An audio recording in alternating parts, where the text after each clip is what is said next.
Good morning, good morning. I was just out here harvesting onions. These are all white onions. Some are larger than others that I had planted up in there in that flower garden and spaces between them. I also got a zucchini from my zucchini plant over there, but it's in my pocket and now my hands are full, so I'm not going to pull that out. But I hope your Friday is going wonderful. I hope when you look out your window you see beautiful things that you'd like to see. No, I do. And yes, I live on a busy road. But mostly it's during rush hour that it's kind of noisy, but I love the color. I love the color. And color is going to attract your wildlife. That's what's going to attract your bees and your butterflies and your flies and your wasps and your good beetles and your lady beetles, or they call them ladybugs. But color is going to make them all come and see what's going on. They're going to be like, hey, where's the party? I want to be part of that.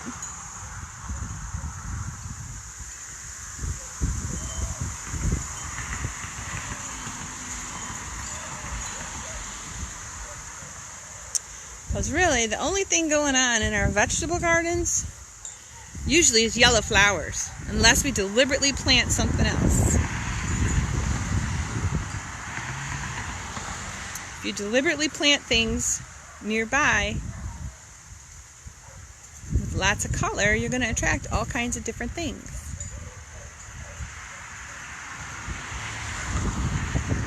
And one of the super cool things is that you're going to attract bad predators and good predators.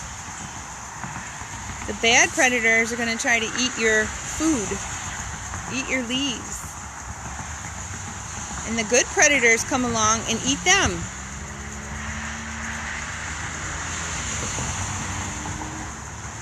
So 2 examples that come to mind right away are aphids and ladybugs. The aphids want to suck the sap out of your plants, while the ladybugs come and eat the aphids. Super cool. Another one is the hornworm and I think it's something with a T, something or other wasp. I want to say Tachypnic wasp, but I might be wrong. It's a tea wasp. It's a predator wasp that will come and lay its eggs on a hornworm caterpillar, and when the eggs hatch, the babies feast on the caterpillar and eat its guts out, and you don't have that problem as much or at all anymore with the hornworms that eat tomatoes and peppers. So, planting for wildlife to attract wildlife is good. Depends on what you want to attract.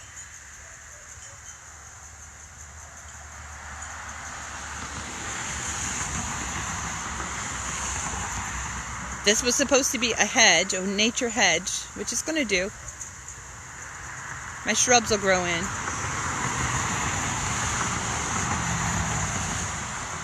And so in it I have pollinator plants. I have berry plants, like a chokeberry. Oh, that was a hummingbird. There's our hummingbird. They like red. He's at the feeder now. I don't think you can see it, but it's at the feeder. They like red, so he really likes to go to that middle plant, the bee balm, Jacob's bee balm. I planted monarch-friendly host plants, like a swamp milkweed, which doesn't spread like crazy like this common milkweed. I also planted things that bloom in the spring for when the monarchs come back from the south. They come up from the south. And then also things that bloom in the fall, like asters and goldenrod. Hold on, there's a truck. So the things that bloom in the fall, the asters and the goldenrod, that's for the monarchs when they travel back down south. By the time they get up here, they're on their third generation. When they come from here down south, it's a non-stop flight. They just keep going. And those are the ones that go to the warm places and mate to produce the next generation. So I want to make sure that they've got some fall food for their journey down, and then they have some spring food for their journey up.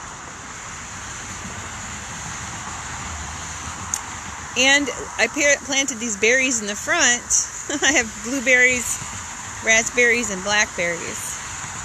And those are supposed to be for the birds. And they're going to grow in and fill in. And I don't mind. That's okay to me. They're way out front, and they're going to enjoy this feast out front. And hopefully they're going to leave my stuff in the back a little bit alone, because they have an area where they can be. We did have baby bunnies that were born out front. There were 3 or 4 of them. But it's not a very good place for baby bunnies out here, because we own cats that are indoor-outdoor, and there are also a lot of other predators. We do have coyotes, we do have foxes, we do have hawks, and sometimes, I haven't seen one here, but sometimes nearby there have been eagles, and they love baby bunnies. So, unfortunately, those baby bunnies didn't quite make it.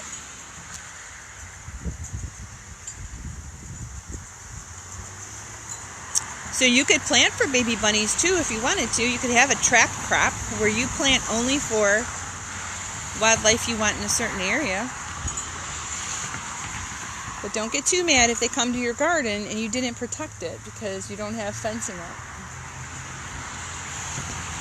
You are the one that's responsible, not them. They're just doing what they think is right. They're hungry. So don't be afraid to experiment. I've mentioned it before. If you are a vegetable gardener, throw in a couple pollinator plants at the edges of your gardens and see what happens.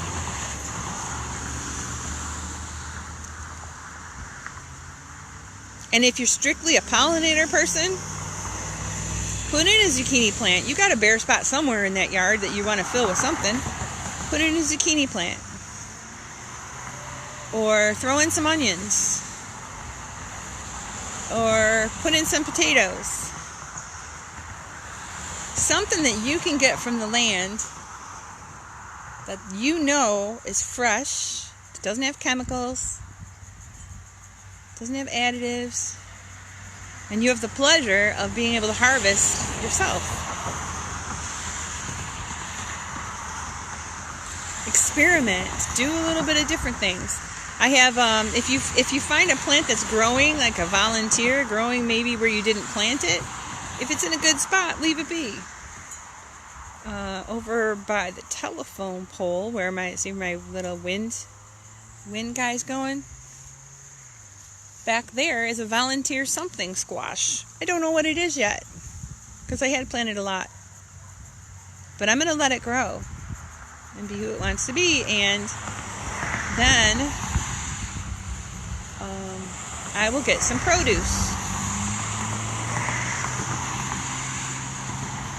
I never, ever, ever want to worry that if I go to the grocery store, there's no fresh produce on the shelves anymore. We don't know what the future's going to hold. And I'm never trying to be scared, but I do want to be prepared. I do want to have something I could live on in my own yard. And you can do this too.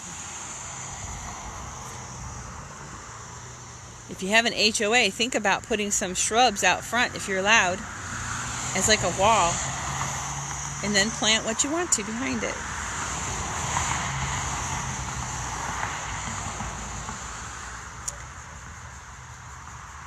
That's basically really where I wanted to go, is that color attracts things you would like in your garden.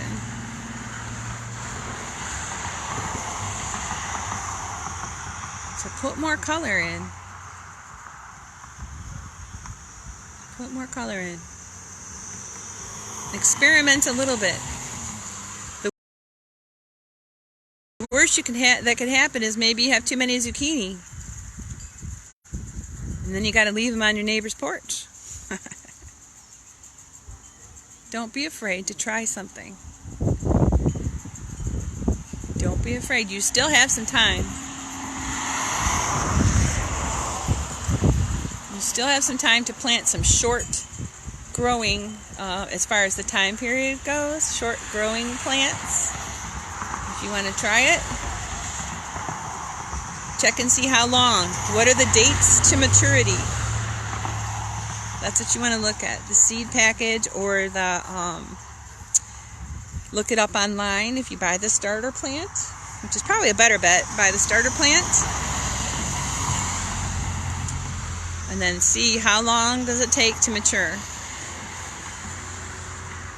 We're almost into August, but you could be growing things in August and September and maybe even into October.